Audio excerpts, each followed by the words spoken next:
It started with a phone call I never expected, the kind that freezes you mid-step. A voice, trembling with a mix of authority and disbelief, said, "Ma'am, the HOA president just called 911. On you." I remember standing in my own doorway, sunlight spilling over the neat rows of identical houses, and thinking, how did it come to this? My only mistake, apparently, was saying no. See, I bought this house to escape chaos, a quiet street, trimmed lawns, and the illusion of peace. But the moment I moved in, I learned that peace is fragile when you live under the rule of people desperate for control.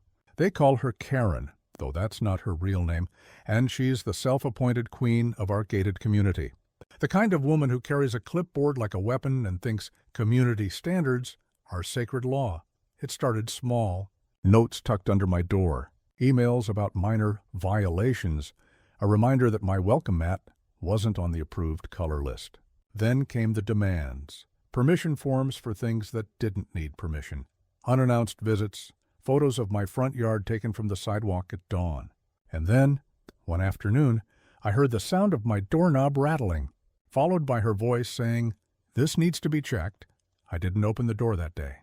I just watched her through the peephole, clipboard in hand, phone pressed to her ear, eyes scanning my porch like she owned it. That was the day she decided to make me her enemy, but she didn't expect me to fight back. She didn't expect that her obsession with control would lead her to break laws, humiliate herself in front of the sheriff, and nearly destroy the very HOA she swore to protect. By the time the story ends, you'll see just how far one person's arrogance can go, and what happens when the wrong homeowner finally pushes back. Because when Karen called 911, she didn't realize the real investigation was about to begin. So tell me, what happens when power finally meets accountability? Keep watching, and you'll find out. When I first moved into Maplewood Estates, I thought I had found the kind of peace I'd spent years chasing. The streets were lined with tall oaks that cast soft, dappled shadows across the pavement. Every driveway gleamed, every mailbox looked freshly painted, and every home carried that polished suburban charm that promised safety and order. The kind of place where people waved from their porches and dogs barked softly from behind white picket fences. It felt like stepping into a postcard. After years of living in the city, with its noise, chaos, and unpredictable neighbors, the stillness here was almost unsettling. I bought a modest two-story home on a quiet corner lot. It wasn't the biggest house on the block, but it had character. A sprawling front yard, a maple tree that turned gold every fall, and a small patio where I could drink coffee and listen to the birds before work. I poured my heart into fixing it up. New shutters, fresh paint, flower beds full of tulips and hydrangeas. For the first few months, everything felt perfect. I remember thinking how lucky I was that the community was so well maintained. The sidewalks were spotless, lawns trimmed to the exact same height, and even the garbage bins seemed to line up perfectly on collection day. It wasn't until later that I realized why everything looked so perfect, because it had to. The HOA ran Maplewood Estates like a well-oiled machine. At first, it seemed harmless, just a small board of homeowners making sure everyone followed the same rules to keep the neighborhood beautiful. But the more I watched, the more I noticed how much control they really had. Every house color was pre-approved, every fence height measured, every holiday decoration timed and documented. It wasn't just about order, it was about control, and at the center of it all was Karen. She was the HOA president, a woman in her late 50s with a sharp smile and an even sharper tone. Always in beige slacks and perfectly ironed blouses, clipboard in hand, she patrolled the streets like it was her personal kingdom. You could hear the click of her heels before you saw her. The other board members followed her like loyal subjects. There was Mark, the treasurer, who had a habit of quoting bylaws as if they were scripture, Linda, the secretary, whose gossip spread faster than wildfire, and George, the vice president, who rarely spoke but always seemed to be taking notes. The first time I met Karen, she showed up at my door with a welcome packet. I remember how polished her smile was, how she scanned my porch like she was already making a mental checklist. She complimented the flowers, noted that my shutters might not match the approved palette, and handed me a thick folder full of HOA rules and community standards. She said it like a gift, but it felt more like a warning. For a while I tried to fit in. I attended a few HOA meetings in the clubhouse at the end of the street. The meetings were always the same, a mix of small talk, petty complaints, and power disguised as community care. Someone would bring up a mailbox that was an inch too tall, or a yard sign that didn't meet size regulations. Karen would nod, adjust her glasses, and remind everyone that rules existed for a reason. It was strange how easily people followed her lead. Even the ones who didn't seem to like her stayed quiet. There was something about her, that mix of authority and intimidation, that kept everyone in check. For a time I played along. I kept my lawn trimmed, my trash bins hidden, my porch light exactly the right shade of warm white. But even then, I could feel it, that subtle pressure to conform. The looks from neighbors if your grass grew a little too high. The whispers if you didn't attend a meeting. Then came the first letter. It was tucked under my doormat, sealed in an official-looking envelope with the HOA's logo stamped in blue ink. Notice a violation, it read. My offense? A small garden gnome sitting near my flower bed, apparently unapproved decor. I laughed it off at first, thinking it must be some kind of misunderstanding. But the tone of the letter wasn't a friendly reminder. It was a warning, a citation for failure to comply with community aesthetic guidelines, with a fine of $50 if not corrected within 10 days. That's when I started paying closer attention. I began to notice the same envelopes on other porches, the same uneasy looks exchanged between neighbors during morning walks. Everyone smiled, but their eyes told a different story, a quiet fear of standing out, of drawing attention, of being non-compliant. I took the gnome inside. I figured that would be the end of it. But the following week, I got another letter. This time it was about my driveway, a small crack running along the edge near the curb. Unsafe and unsightly, it read. Repair required within 30 days. I had just moved in. The crack had been there long before I bought the house. I called the HOA office to ask for clarification, and that's when I heard Karen's voice for the first time over the phone. Calm, polite, and unyielding, she said, "We all have to do our part to keep Maplewood Estates beautiful." That line would echo in my head for months to come. At first, I tried to convince myself it was just part of living in a community. Rules were rules, after all. But soon I realized something deeper was happening. Every small correction, every friendly reminder, every warning, it wasn't about maintaining the neighborhood. It was about control. And once you were on Karen's radar, she never looked away. The day I fixed the driveway, she showed up uninvited, clipboard in hand, eyes scanning every inch of my property. She smiled, thanked me for complying, and then mentioned she'd noticed my fence was 2 inches taller than regulation. I told her it had been that way when I bought the house. She said, "Then you'll need to correct that as well." That was the first time I felt the shift, that quiet spark of defiance. Because if this was peace, I thought then maybe I'd rather have chaos. In the weeks that followed, the tension between me and the HOA began to simmer like a pot left on a low flame, never boiling over, but always on the edge. Every time I thought things might calm down, another letter would show up. Another warning, another fine. It became a pattern, almost ritualistic, as if Karen had decided my property was her personal project. Sometimes I'd catch her walking past my house, jotting notes on her clipboard as if she were documenting evidence for some unseen trial. Her eyes would linger a moment too long, her expression unreadable. I'd wave, forcing a smile, and she'd give that same tight-lipped grin before moving on. The whole thing was so absurd that I almost laughed at it. Almost. But there was something about her persistence that started to gnaw at me. By the 3rd month, I had received 6 separate notices: peeling paint on the back fence, an improperly stored garden hose, a potentially hazardous overhanging branch. Each one came with its own fine, its own condescending reminder that compliance ensures community harmony. I tried calling, writing appeals, even attending HOA meetings to defend myself. But each time, I'd face the same thing, Karen sitting at the head of the long wooden table, flanked by her loyal board members, smiling that same artificial smile. When I'd speak, she'd tilt her head, pretending to listen, while her pen danced across the page, documenting, noting, controlling. What made it worse was how my neighbors reacted. At first, they were sympathetic. Some even whispered warnings. "She's done this before," one of them said, during a morning walk. "She picks someone new every year, keeps everyone in line."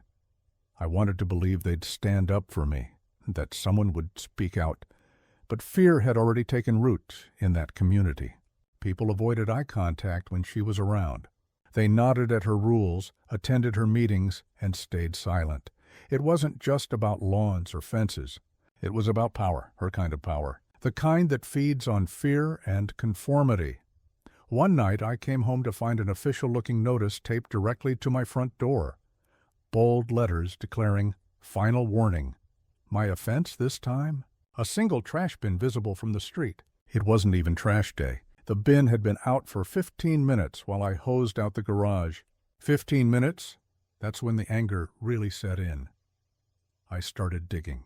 I went through every HOA document I could find, the bylaws, the fine schedules, even the original community charter.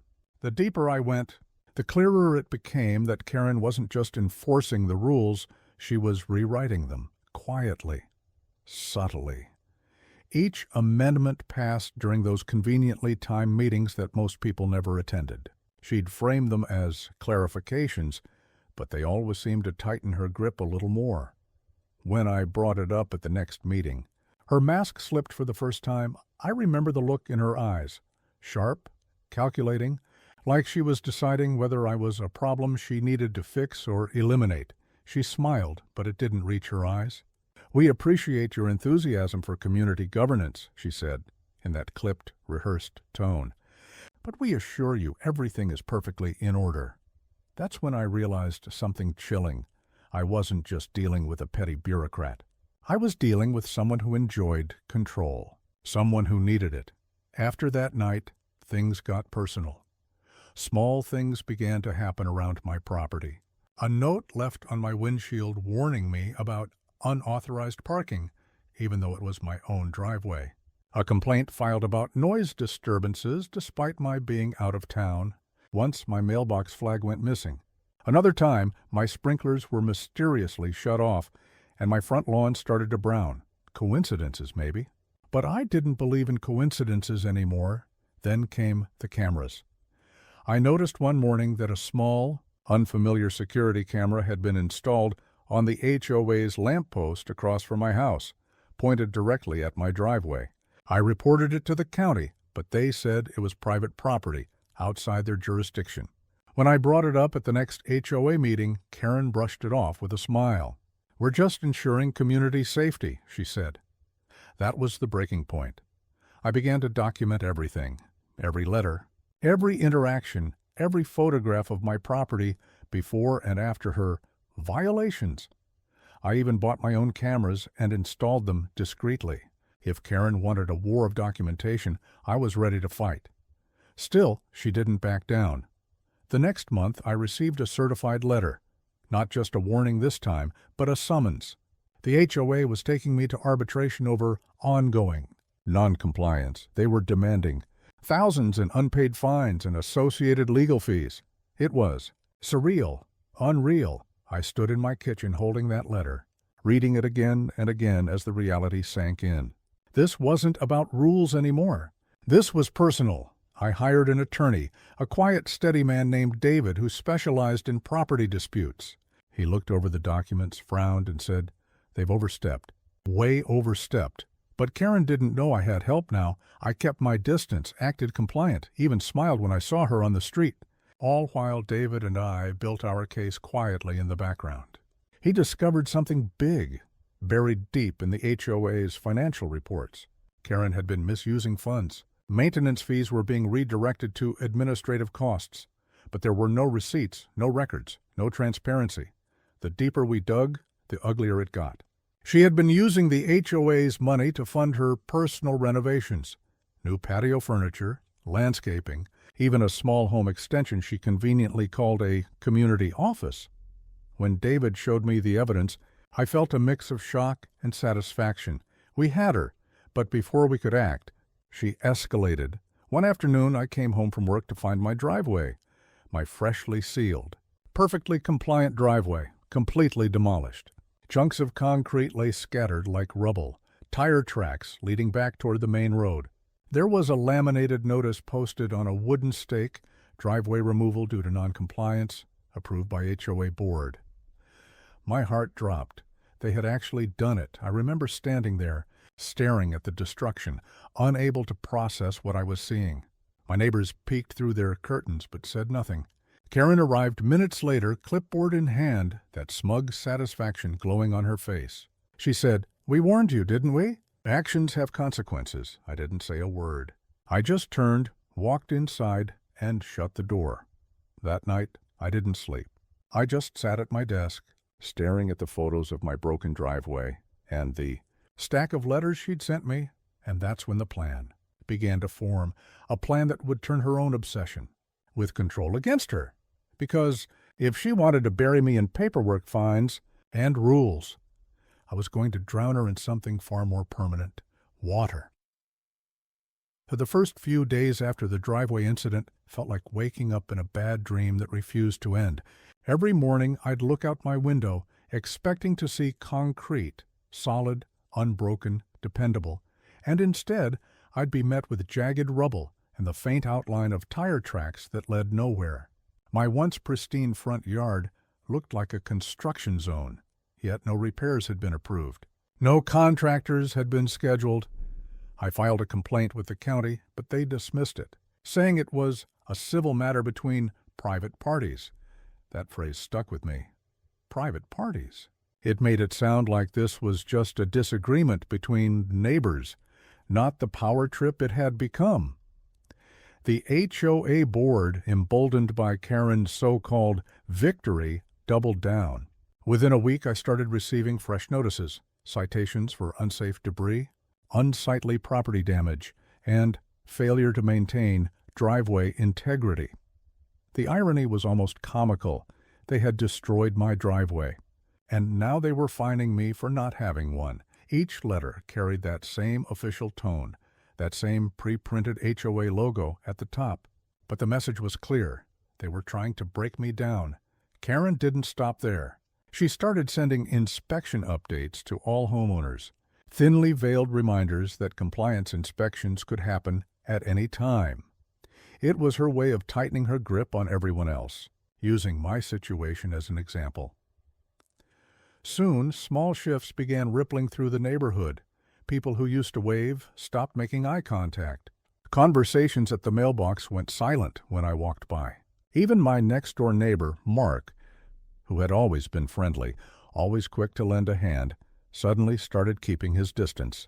I noticed he'd trimmed his lawn to a razor-thin edge and repainted his shutters to match the exact shade listed in the HOA's color guide.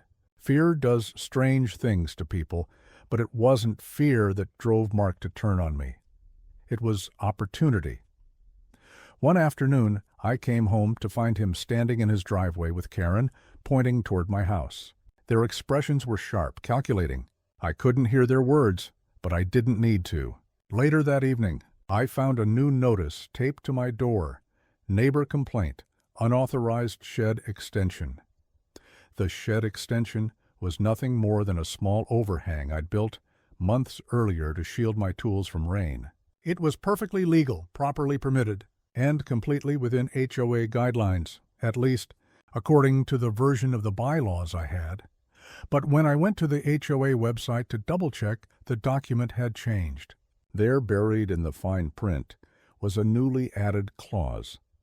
All external additions must receive written pre-approval from the board, including tool storage areas or structural covers. The amendment was dated just 3 days earlier. They were rewriting the rules. In real time, I started documenting everything more aggressively, every visit, every notice, every whispered exchange that took place near my property. My phone became a catalog of absurdities. Karen standing at the end of my driveway with her clipboard. Mark photographing my yard from across the street. Even a stranger, someone I didn't recognize, slowly driving by, camera raised, snapping photos of my house. Before speeding away, each incident piled on top of the next, until it became difficult to separate one from the other. But the real breaking point came when I discovered what they were doing behind my back. David, my attorney, called one afternoon with a tone that made my stomach sink. "They've filed for lien authorization," he said. "They're claiming unpaid fines and legal costs totaling over $11,000. My mind went blank. "A lien? On my home?" he sighed. "If it's approved, they'll have legal claim to your property. They're trying to force you out." It was no longer just harassment. It was a hostile takeover. That night, I sat at my dining table, surrounded by stacks of paperwork, highlighted pages, printed emails, and copies of every violation notice. Each one told a piece of the same story. How the rules shifted just enough to trap me. How the board twisted technicalities into punishments. And the more I read, the clearer it became. This wasn't about me.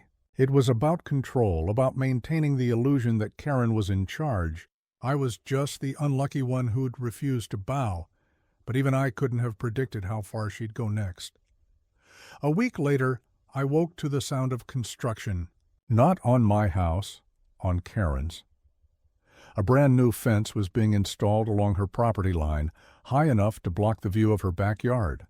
Except, according to the community's own regulations, fences over 6 feet required collective approval. So I did what she would have done. I filed a complaint. A small act of defiance, yes, but it felt good, empowering even. The next morning I found an envelope in my mailbox. No name, no return address, just a single sentence typed on a sheet of paper. "Stop filing complaints if you know what's good for you." It was then that I realized the situation had gone beyond official disputes. This wasn't policy anymore. This was personal intimidation. And soon, that intimidation turned public. Karen began posting community updates on the HOA bulletin board at the clubhouse.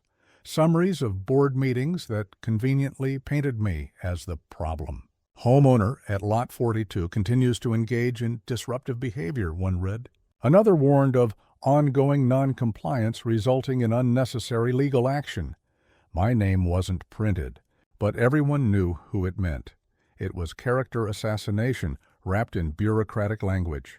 Then, the next escalation, property damage. One night, I heard footsteps outside my house. By the time I got to the window, the sound was gone. But when I stepped outside in the morning, I found my car keyed. Deep, deliberate scratches carved across the driver's side. I checked the cameras I'd installed, but the footage had been wiped. Completely blank for that hour. It didn't make sense, unless I checked the power box behind the garage and found the line to the camera feed had been cut clean. That's when I knew I wasn't just being watched. I was being hunted.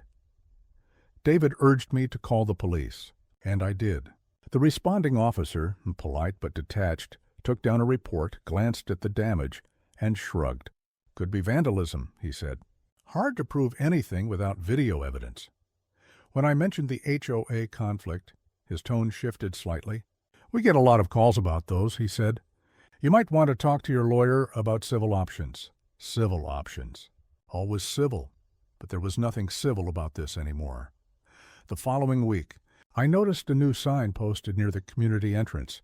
Resident behavior guidelines. It listed expected decorum, appropriate neighbor interaction, and consequences for public hostility. Buried near the bottom was a clause stating that any homeowner deemed a threat to community cohesion could have their access to shared amenities suspended. 2 days later, my access card to the pool, gym, and community center stopped working. I wasn't just being isolated socially. They were cutting me off physically, and that isolation began to take its toll. I stopped jogging in the mornings. I avoided community spaces. Even running errands felt tense, knowing that every glance, every whisper could be about me. I could feel the neighborhood watching, silently choosing sides, even if most wouldn't say a word. But something strange started happening around this time. A few quiet knocks on my door. Anonymous notes slipped under the mat.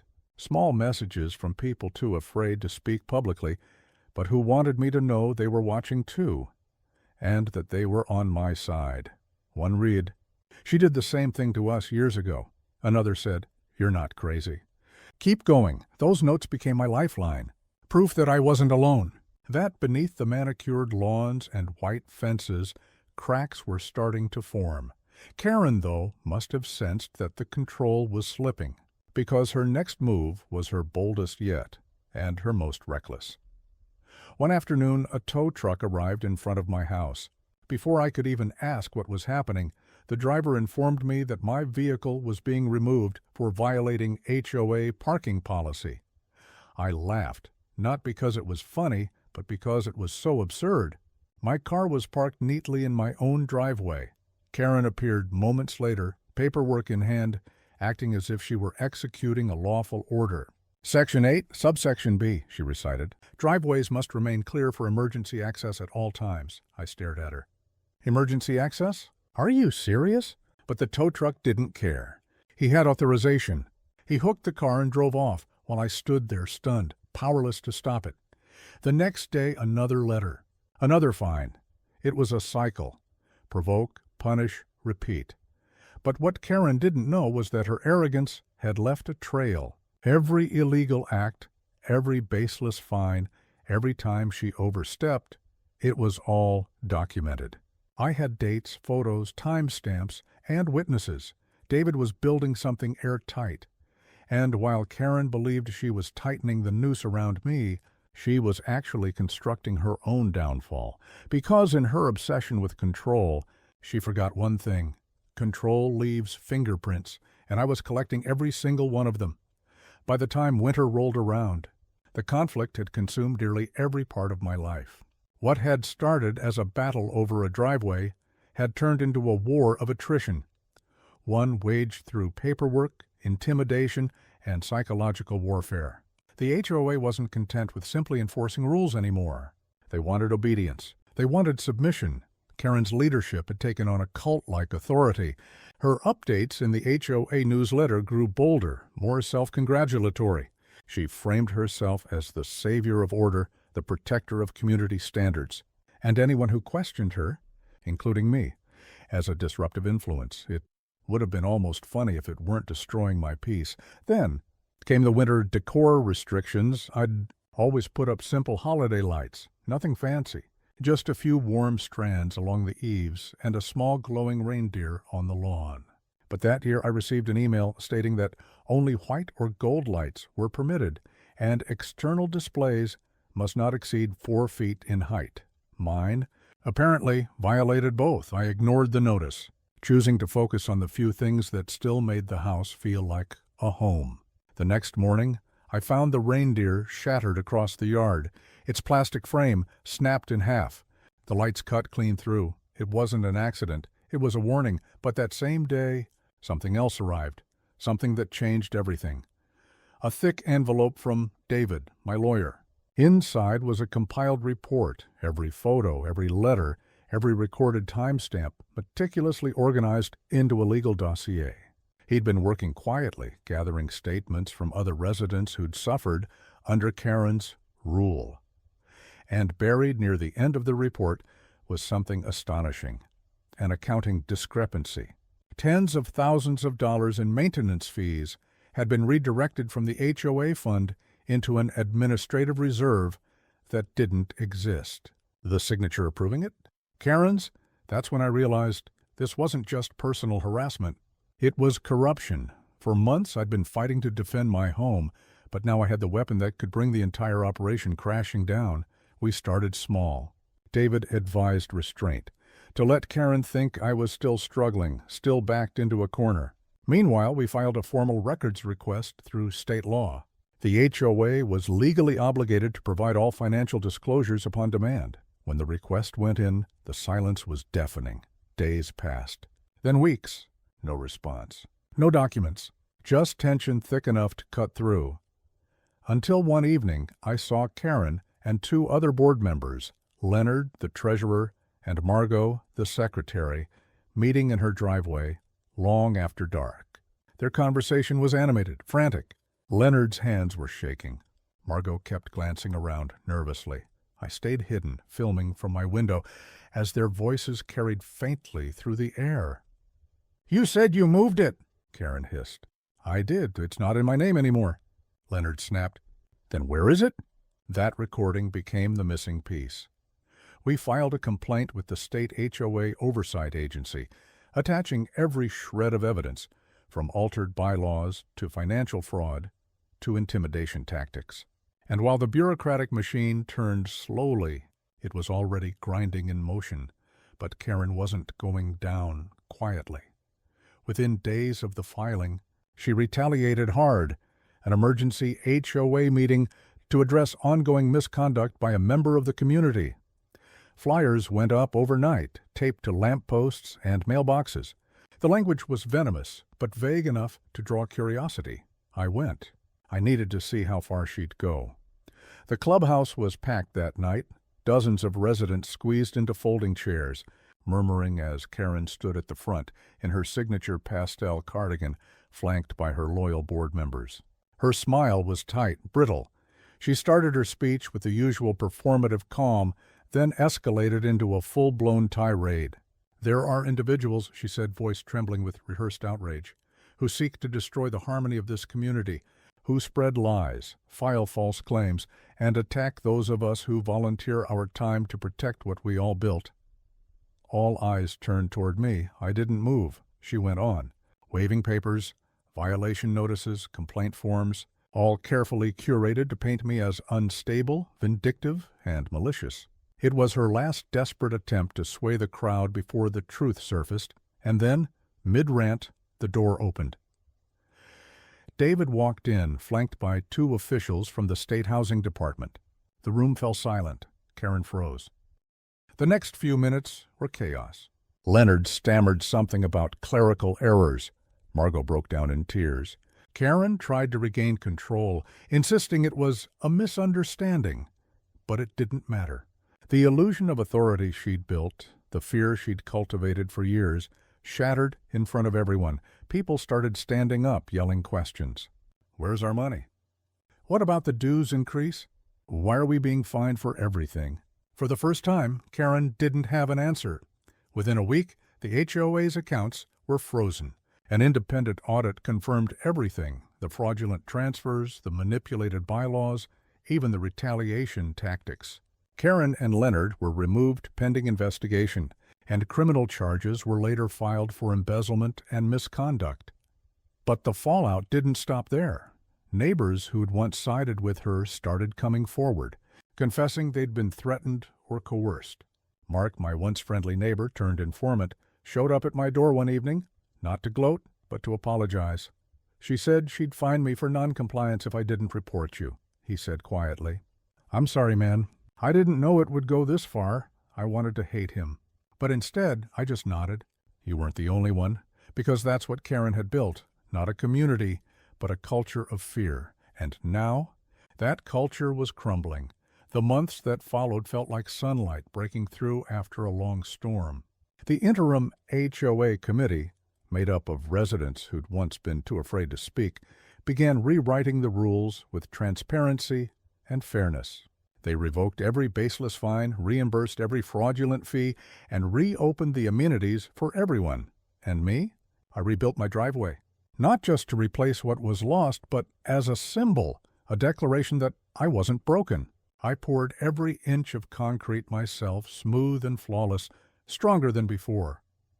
Sometimes I'd catch people slowing their cars as they passed, staring for a moment longer than usual.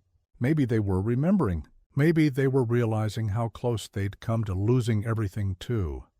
Karen's house sat dark and empty after the charges were filed. Her pastel flowers wilted, her manicured hedges grew wild. It stood like a relic, a reminder of how power, once unchecked, eventually consumes itself. And yet, despite the closure, the peace felt different. Fragile, perhaps, but earned. One evening, as I stood at the edge of the new driveway, the air warm and still, I thought back to everything that had happened. The fines, the fear, The nights I'd wondered if I was crazy for fighting back, and then I realized something simple but profound. Justice doesn't always roar. Sometimes it whispers through paperwork, patience, and persistence, because in the end, the system that tried to crush me became the very thing that destroyed them. So now, when I see Karen's empty house, I don't feel anger. I feel vindication. She called 911 that day, thinking the law was on her side. But it turns out the law doesn't protect control. It protects truth. And truth? It never needed permission to enter. What would you have done if your HOAs tried to take everything from you? In the weeks following the arrests, the neighborhood that once felt suffocatingly perfect became eerily quiet. The neatly trimmed lawns still shimmered under the morning dew. The same manicured hedges framed every walkway, and the American flag still fluttered in the same summer breeze. But something was different now. The air felt lighter. The tension that had once crawled beneath every polite wave and forced smile was finally gone. For the first time in months, people began to talk again, not in whispers or through gossip threads, but openly, face to face, like neighbors should. It started small, a few kind words at the mailbox, a smile from across the cul-de-sac. Children's laughter returned to the streets that had grown used to silence. It was almost strange hearing it again. The sound of life. The HOA office, once the cold heart of the neighborhood's control, sat abandoned. Its blinds were drawn, the compliance violation forms still stacked neatly on a desk no one dared enter. A city notice taped to the door announced that the association's accounts were frozen pending further investigation. That single sheet of paper represented something far greater than bureaucracy. It was freedom in print. The news spread quickly. Karen and the remaining board members had accepted plea deals. Fraud, embezzlement, abuse of authority. The list went on. Each name, each charge, felt like a ghost finally being exorcised from our lives. Karen would serve time. Not long, but long enough to matter. Cheryl and Bill were barred from serving on any HOA board ever again. Leonard, the former treasurer, turned state witness and walked away with probation. It wasn't about revenge anymore. It was about justice. And justice, for once, had chosen the right side. As for me, I didn't celebrate with champagne or victory speeches. I celebrated by sleeping through the night for the first time in nearly a year. No more letters. No more inspections. No more fear of walking outside and seeing another violation notice taped to my door. My property, once the epicenter of all that chaos, began to heal too. The grass grew greener not because it was free of fines, but because I tended it without resentment. The garden bloomed again, wild and colorful, with no one dictating what I could plant. The driveway, the same one they once tried to demolish under false pretenses, stood proudly restored. Every crack I'd repaired by hand became a silent monument to endurance. Neighbors began to stop by, some with apologies, others with cautious gratitude. Many admitted they'd been too afraid to stand up when it mattered most. I didn't hold it against them. Fear has a way of silencing even the loudest hearts when power is abused. The new interim board, made up of people who had been bullied into silence before, met on my porch for their first discussion. There were no hidden agendas, no closed-door deals, just people trying to make their neighborhood livable again. David, who had been my quiet rock through it all, was there too, leaning against the railing with a look of quiet pride. He didn't say much. He didn't need to. His presence was enough. I still can't believe it, one of the new members said, staring at the empty HOA building down the street. It's like the whole place just woke up. And that's exactly what it felt like. The homeowners who had once been divided by fear began to unite over something new: accountability. They rewrote the bylaws, removing clauses that gave unchecked power to the board. Financial transparency became mandatory. Every resident now had access to budgets, meeting notes, and expenditures. No more secrecy, no more shadow rules. It wasn't perfect, not yet, but it was progress. The first real community event in years was held that summer, a block barbecue on the green, the same space where Karen used to host her mandatory community celebrations, now rang with real laughter. People who had barely spoken for years brought dishes, shared stories, and toasted not to perfection, but to survival. I remember standing a little apart from the crowd for a while, watching everyone mingle. Kids ran through sprinklers, parents laughed, someone brought a guitar, and for the first time in what felt like forever, there was joy. Real, unfiltered joy. That night, as I sat on my porch watching the lanterns fade into the twilight, I realized something important. The HOA hadn't just been an organization, it had been a symbol of everything that can go wrong when control outweighs community. When fear replaces trust, when power becomes personal, but now it was something else entirely. The neighborhood had reclaimed itself. And in doing so, we'd all learned that standing up, even when you stand alone, can shake the very foundations of corruption. Weeks turned into months. The state concluded its investigation. The HOA's accounts were unfrozen, but only under strict new oversight. An independent management company stepped in to handle the finances transparently. Karen's sentencing made the local news. She appeared smaller, almost unrecognizable in that gray suit, her once commanding voice replaced with silence. I didn't attend the hearing. I didn't need to see her face again to know I'd won. Instead, I spent that morning painting my front door a new color, a soft, calming blue. A small change, but it meant everything. Every brushstroke felt like reclaiming another piece of peace that had been stolen from me. A few months later, I received a letter from the county office. It wasn't a fine or a warning this time. It was a commendation, an official recognition for assisting in uncovering financial misconduct in a registered community association. It wasn't about ego or glory. It was closure. The story didn't end there, though. A journalist reached out to interview me for a feature on HOA reform. My story, apparently, had inspired other residents across the state to question their associations, to demand transparency.